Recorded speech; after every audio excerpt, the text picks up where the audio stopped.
grávidas modernas, bem-vindas ao nosso canal. Então aqui no Manual da Grávida Moderna a gente vai conversar sobre tudo que envolve a gestação, parto e pós-parto, sempre baseado na humanização, nas evidências científicas e nas boas práticas obstétricas. Então hoje a gente vai falar um pouquinho sobre diabetes gestacional, mas antes disso já ativa o sininho para você receber as notificações dos nossos conteúdos em primeira mão, que a gente faz com muito carinho para vocês. Então vamos falar um pouquinho sobre a diabetes gestacional e o que acontece no nosso corpo quando a gente está grávida e por que algumas mulheres têm diabetes gestacional, outras não, enfim, vamos entender um pouquinho tudo isso. Então, durante a gestação vai acontecer algumas modificações fisiológicas no nosso corpo, justamente para melhorar o desenvolvimento, para favorecer o desenvolvimento desse bebê. Então, para que o bebê cresça rapidamente, para que ele se desenvolva rapidamente, a gente vai precisar de um aporte muito grande de glicose. Por quê? Porque a glicose é a principal fonte de energia do nosso corpo. Então, o bebê precisa de muita energia para conseguir se desenvolver e crescer de forma tão rápida como é durante a gestação. Então, o que vai acontecendo no nosso corpo? Lá pelo segundo trimestre da gestação, através da ação dos hormônios placentários, vai acontecer uma resistência insulínica. O que quer dizer isso? Para aumentar os níveis de glicose circulante, para que aumente a quantidade de glicose que chega para o bebê, o nosso corpo vai desenvolver uma resistência à ação da insulina. O que é a insulina? A insulina é um hormônio que vai lá no sangue, tira a glicose do sangue, a glicose em excesso, e coloca dentro da célula. É um mecanismo de compensação para a nossa glicose não ficar muito alta. Então, quando o nosso pâncreas identifica que eu tenho um nível de glicose muito alta, a gente vai produzir insulina, que vai lá tirar a glicose do sangue e vai colocar dentro da célula. Só que na gestação, eu preciso que tenha muita glicose circulante para ir para o bebê. Então, o nosso corpo desenvolve essa resistência à ação da insulina, tá? Mas isso acontece em todas as mulheres, todas as gestações. Por que então que algumas mulheres vão ter diabetes gestacional e outras não? Porque algumas mulheres não vão conseguir produzir insulina suficiente para compensar essa resistência. Então, eu tenho uma resistência à ação da insulina, eu tenho um excesso de glicose circulante, então o pâncreas tem que conseguir produzir mais insulina ainda para compensar, esse excesso de glicose. E algumas mulheres não vão conseguir fazer essa compensação.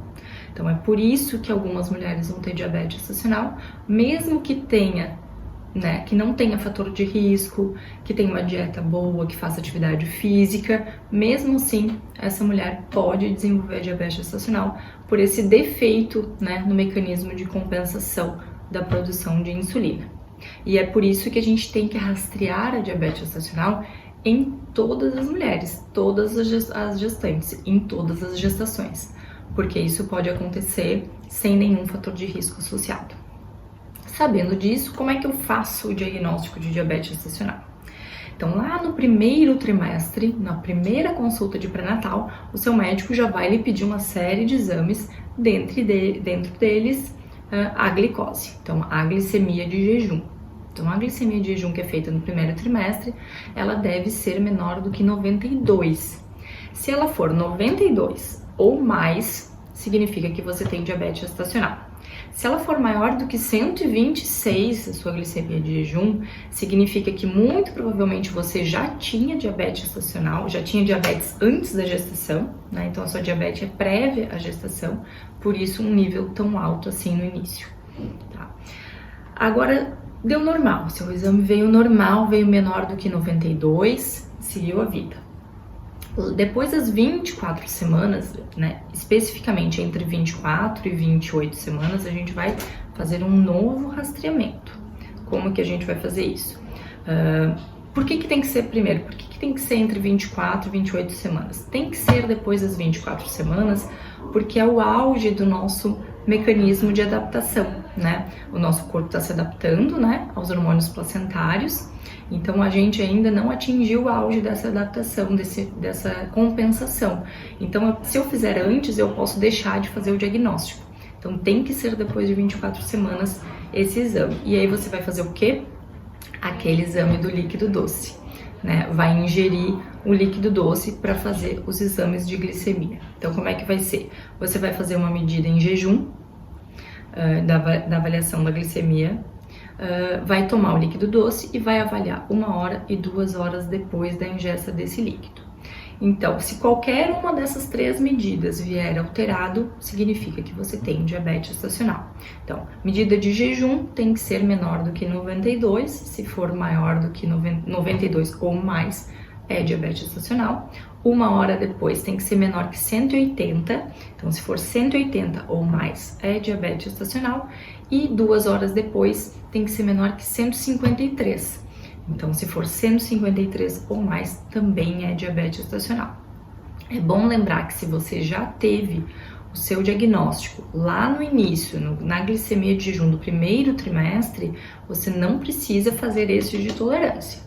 Porque o exame de rastreamento, tanto do primeiro trimestre quanto esse teste de tolerância, ele serve para fazer diagnóstico, ele não serve para avaliar como que tá o controle da diabetes. Então, se você já tem o diagnóstico, você não precisa fazer o teste com a glicose, certo?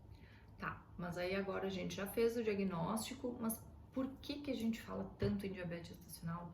Por que é tão importante a gente fazer um bom diagnóstico? Quais são os riscos? Então, quais são os riscos relacionados à diabetes gestacional? E aí a gente fala, principalmente quando a gente fala em riscos relacionados à diabetes, a gente fala em diabetes que são mal controladas, né, que são descompensadas. Geralmente, quando é uma diabetes bem controlada, eu diminuo muito esses riscos que eu vou falar. O principal deles, né, que é o mais falado, que a maioria das pessoas já escutou, é que quando tem diabetes gestacional, o bebê pode crescer além, né, do normal. Então, ter um tamanho, um peso maior do que o esperado, maior do que o normal esperado para cada idade gestacional, né, acima do percentil 90. E por que isso acontece? Acontece porque o bebê vai engordando, vai acumulando gordura, então ele fica gordinho pelo excesso, né, de açúcar e excesso de insulina, tá? Então ele faz esse ganho de peso excessivo. Esse é o principal fator de risco relacionado.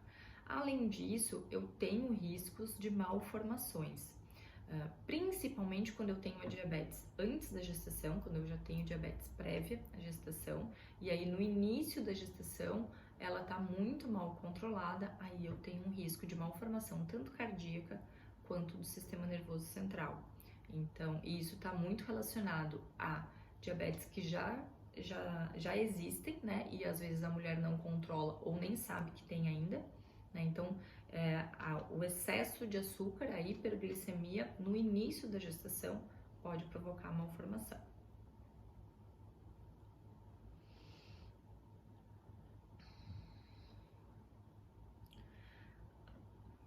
Além disso, existe um risco de eu ter... A mulher que tem diabetes gestacional, ela tem um risco aumentado de desenvolver pressão alta e pré-eclâmpsia durante a gestação. E também de aumento do líquido amniótico além do normal. Então, o volume de líquido amniótico, ele varia de 8 até 18, mais ou menos. Então, mulheres que têm uma diabetes descompensada pode ter níveis de líquido amniótico maiores do que 18, excesso de líquido amniótico. Também é um sinal de descompensação da diabetes.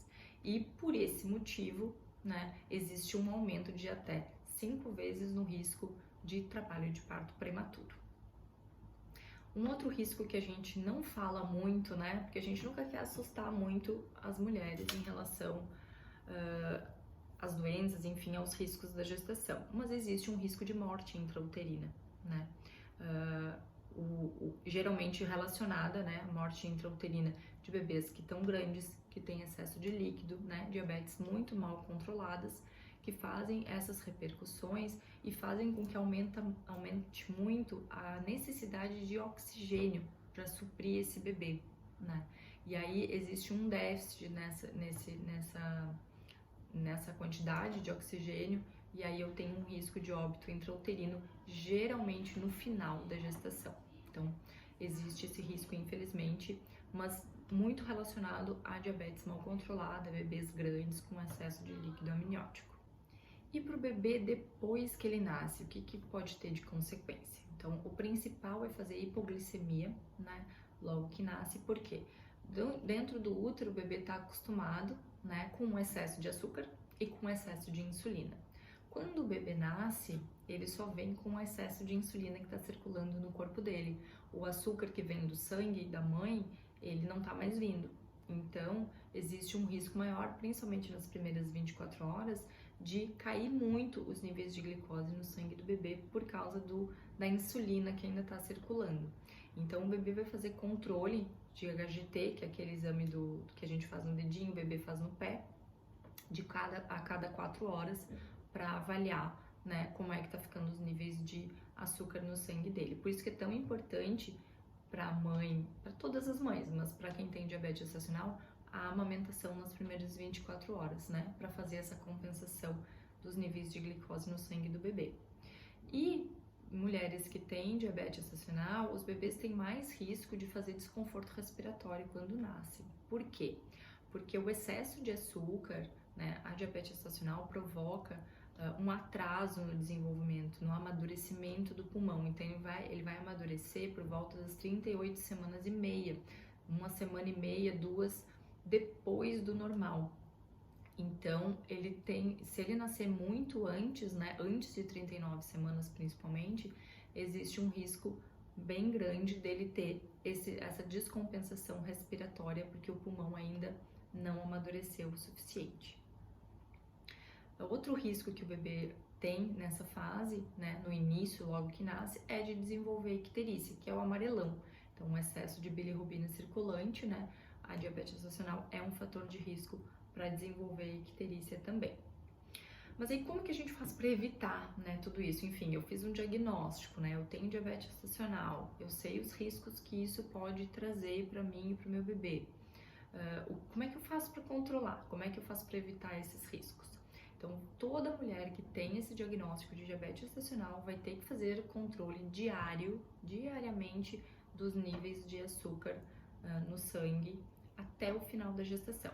Não é para fazer glicemia de jejum no sangue todo mês, não é para repetir testes de tolerância, nada disso. A recomendação é fazer o HGT, que é aquele exame do dedinho, no mínimo 4 vezes por dia. Então, você vai fazer o exame em jejum e 1 hora depois das principais refeições, café da manhã, almoço e jantar. Então, o que é o esperado, o ideal? É que pelo menos 70% das medidas estejam dentro do normal. O que é isso? O de jejum tem que ser menor do que 95 e depois de comer, 1 hora depois de comer, tem que ser menor do que 140. Então, se 70% dessas medidas estiverem normais, significa que a sua diabetes está bem controlada. E como que a gente faz isso, né? Como é que a gente faz esse controle? Como é que você vai... O que você vai fazer? Você vai fazer dieta e atividade física. 90% das diabetes gestacionais a gente consegue compensar, controlar somente por mudança de estilo de vida. Então, você vai fazer dieta, né, de preferência orientada por algum nutricionista ou endocrinologista, e atividade física, principalmente atividade aeróbica, porque ajuda no gasto de glicose, né, na compensação da diabetes. Então, se você fizer isso e o controle adequado, é muito provável que você não tenha nenhuma complicação. Mas é importante fazer todos os controles e o acompanhamento necessário. Então, hoje era isso que eu tinha para falar para vocês. Então, a gente aprendeu um pouquinho sobre o que acontece, né, para surgir a diabetes gestacional, como é que a gente faz o diagnóstico, quais são os riscos e como que a gente faz o controle. Se esse vídeo foi importante para você, se te ajudou de alguma forma, já encaminha para o seu grupo de amigas, para elas também aproveitarem esse conteúdo, e não se esquece de se inscrever no nosso canal. Deixa aqui os seus comentários, as suas dúvidas, né? Deixa aqui alguma dica, alguma coisa que vocês gostariam que a gente trouxesse aqui, e venha ser uma grávida moderna.